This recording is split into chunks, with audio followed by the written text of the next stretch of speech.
understand how you can just like throw away the encoder, like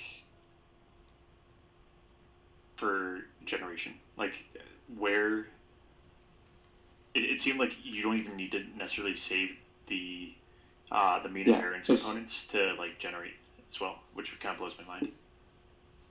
So that's like the point of the prior. So the P of Z, you were saying at some point in the KL. That's the prior. And we know that distribution. We essentially want the approximate posterior to look like the prior. I mean, it's a regularization term on the approximate posterior. Wait, right, but like we don't actually have this prior anymore. Like, assuming we threw away the mean in the variance. We define the prior. No, the prior is a unit Gaussian. It's a standard normal.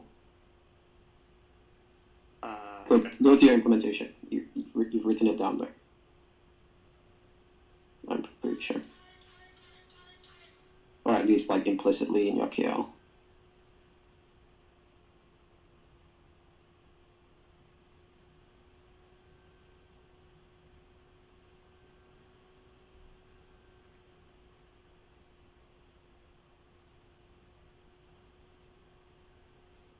What's the comment? I can't remember the comment. I was just explaining the use of the exponent function, or not the exponent function, but the exponential. Right. Yeah. So, okay. Yeah. I guess it's a little tricky to like decode from this, but if you actually like look at how this like part like this looks nothing like the KL you showed me, right? Like it's not. It's obviously been like this is just true for Gaussians. Right. Yeah. My understanding like really begins and ends with Gaussians. Like I know. I'm not expecting you to know more than that. All I'm saying is this is the KL between two distributions. U, which is coming out of your encoder, mu and sigma from the encoder, and P of Z. But you haven't told me, you didn't mention in the presentation what P of Z was. And I'm now telling you it's a unit Gaussian, standard normal. Okay. And we define it as such. Like, that is the reason for the smoothing in the interpolation. Because it keeps everything close to zero. Otherwise, like, I could just predict mu infinity sub sigma, and then that's cool. But like, there's nothing to like. Then when I interpolate around zero, I'm gonna get nonsense because my distribution lies like somewhere far away from the origin or something. Then, yeah, that doesn't really make much sense. So yeah. So going back to how to generate, we have this prior, and since we regularized our posterior to be close to the prior, we can just sample from the prior and feed that into the decoder, and that generates us new images.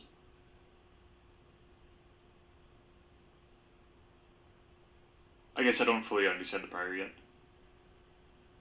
Yeah, I mean, all of this falls out of the derivation, so start it.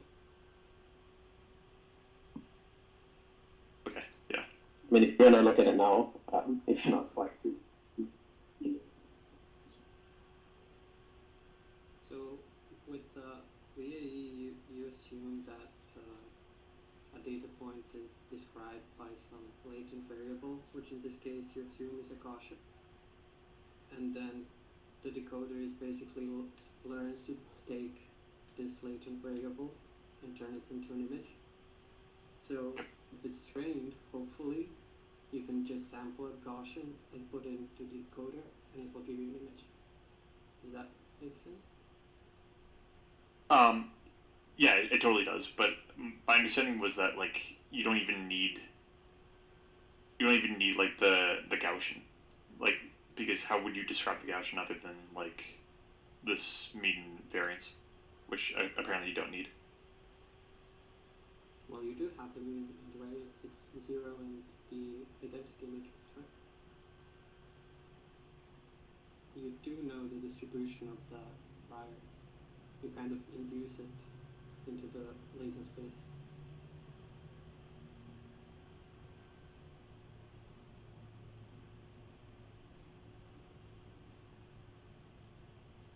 I think pull out there. Well, whatever. Let's see. Show which. I think click on these things as like.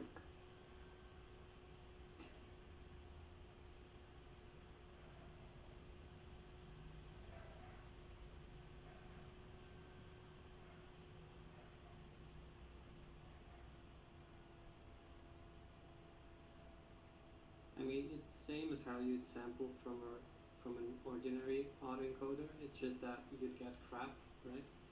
But because the I mean, you can't sample from an autoencoder because there's no distribution.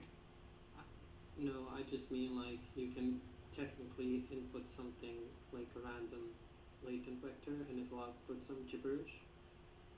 The VAES trained that if you input something which is like this nice, comes from this Gaussian distribution, it will actually output an image. And I guess you can consider an autoencoder like as having a latent representation. It's just not going to be like a nice distribution. It's kind of basically a bunch of derivatives. It's basically. Yeah. So you can like learn it like after the fact. So you could imagine training an autoencoder, encode your entire data set with it, and then you have like a bunch of latent vectors, and then you learn the distribution that, since it's lower dimensional, maybe you can fit some distribution to that, mixture Gaussian and so whatever. And then that essentially recovers that distribution that's induced by the autoencoder. So that's like one way you can make this regular autoencoder like generative. But yeah, without the regularization on like keep things near the origin, the autoencoder can do some like crazy shit.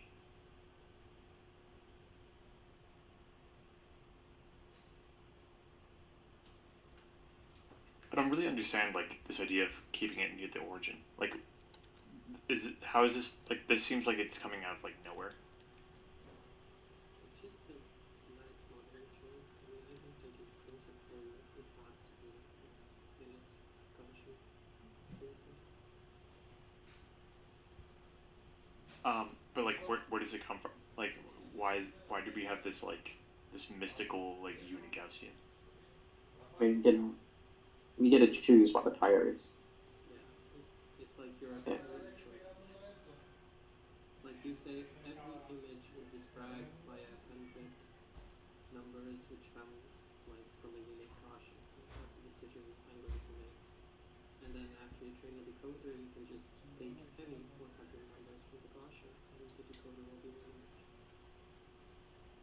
It may be like the choice is suboptimal in some sense, but that's how good your model is going to be. But papers that use other distributions for Z, like hyperspheres and stuff. Okay, what I mean is like, why like. The Gaussian is nice because the KL term you can then derive it or like calculate it analytically. I think that's like, Gaussians are nice to work with for this computation sense and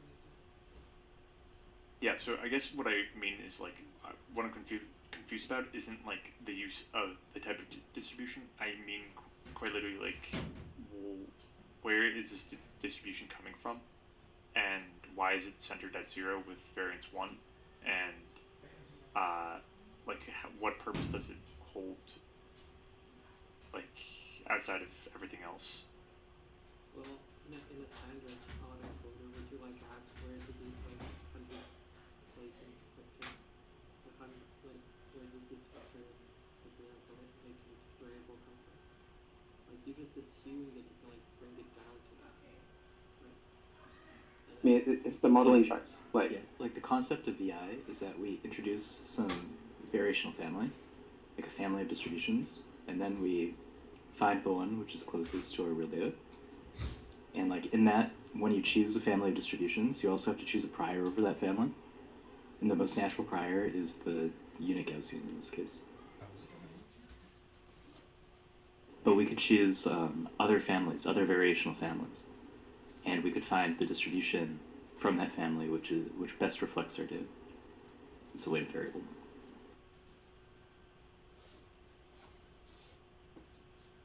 Okay. Right? So like it's just like Gaussians are convenient and easy to work with. So we let the Gaussians be our variational family. And what's the natural prior? Well, like Sphinx talked about why we want to eat a Gaussian. Because we like don't want to have to invert a matrix and stuff like that.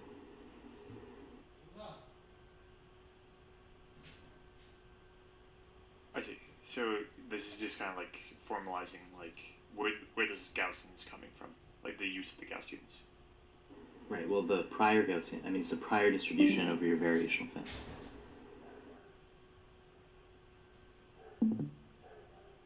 And then like, why do we need a prior over a variational family? Then we start talking about like why variational inference works and like how it is that we can select by minimizing the scale divergence, we can select the best element from that family.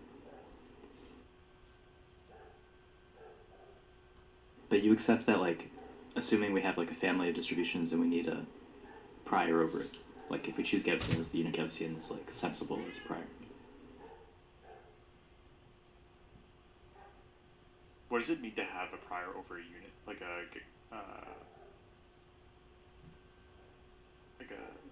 don't know exactly what you said. Well, you know what a prior distribution is? I guess I don't.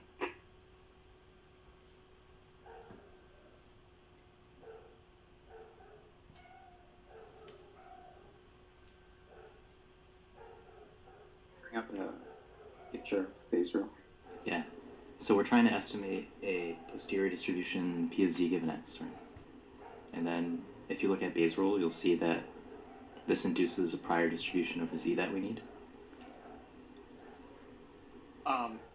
Right, but I thought this was like, why are we creating some kind of like arbitrary unit Gaussian that is our prior? Like, why isn't the prior just like obtained by whatever the output the encoder is? That's the posterior.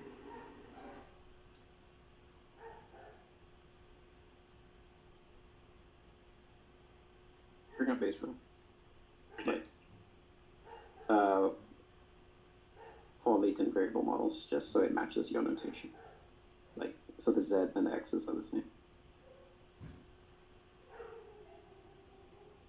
Go to images or something. This is another example of like going bottom up here with the derivation, because like this model is a special case of a more general family of models optimized by variational inference. So like why we have this prior like requires that we sort of talk about why variational inference works and what it is, which wasn't really in the talk.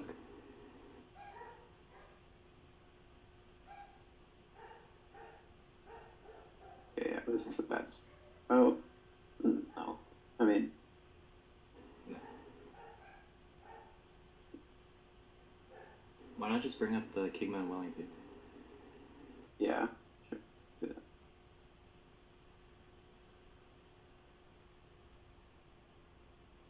how do you spell his name? Kigma. It's auto-encoding variational Bayes.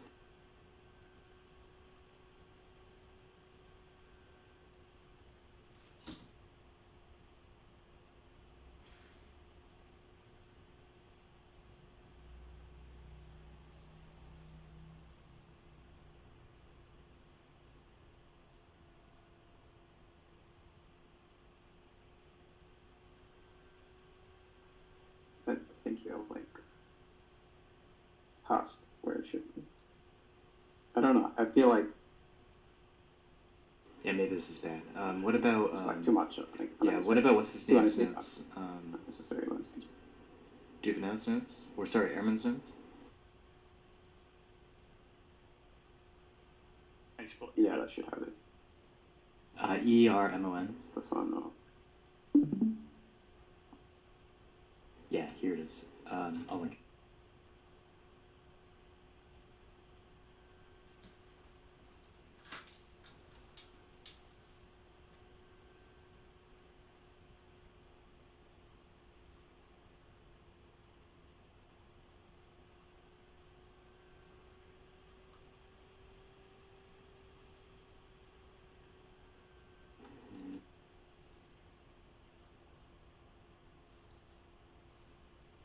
Maybe we should go to like the previous lecture. I just put it.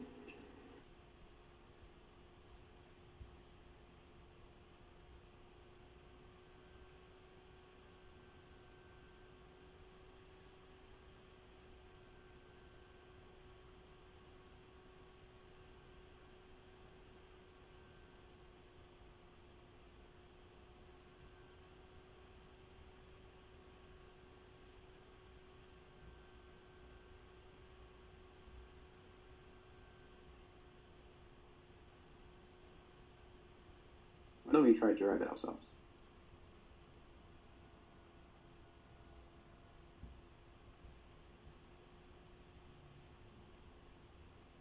Didn't you write a pretty nice derivation at one point? I think you're trying to you're trying to justify like why you would use the generator or something. Or no, the inference model. Let me see if I can find it.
Are we? Click this link, Vegas. In what part? I think this is a very, very, very concise derivation. Roll out. Keep going. Yeah, you just missed it. Yeah. So we start with like log p of x, right? Yep. So why do we want to model p of x? What is x? X is our data. Yep. And we want to learn a generative model, so that implies we want to learn p of x by definition. So we can say we want to learn the log of it, just same thing. So now we essentially define this distribution Q. So we don't know like p of x, right? So that's an issue. But we can define this distribution like Q z given x, where z is like some latent variable. So we can imagine we can imagine like our generative model is like I sample some, given my latents, I feed that into I sample from some latent distribution, and then I feed that latent that sample into distribution or some sort of mapping that transforms that into the the data. And that's like the generate slurry with latent variable models in general. Some lower dimensional thing. Your data really lies on some lower dimensional distribution. So yeah, we define p of z given x, and then we can essentially, since like p of x is like, well, we haven't written, it's not like a function of x, so you can expand it as such.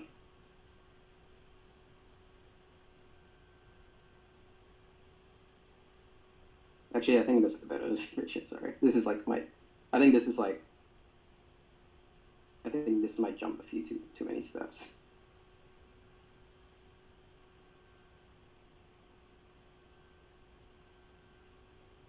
Let me get my laptop. I have the PowerPoint I was showing you last time, but yeah, I think. Oh shit! My favorite way of presenting this.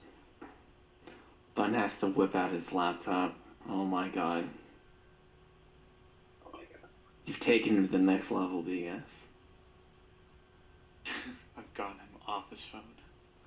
Off his fucking iPad. He lives on the iPad. Like that as well. I'm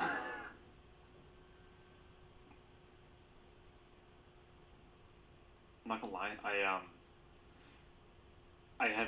I've seen this meme field thing on so many articles on VAEs. I just assumed it was just like an extra added thing if you just wanted to like learn more about them, but like it wasn't essential to know.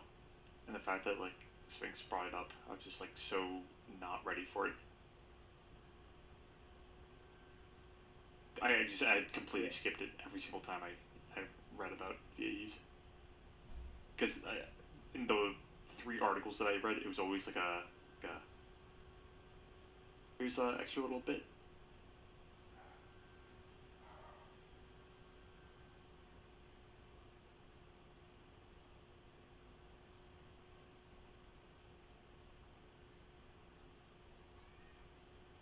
I mean, I think it's challenging to do all of these in a single session, which is why I recommend that you split it up. I think you could have done it in multiple sessions.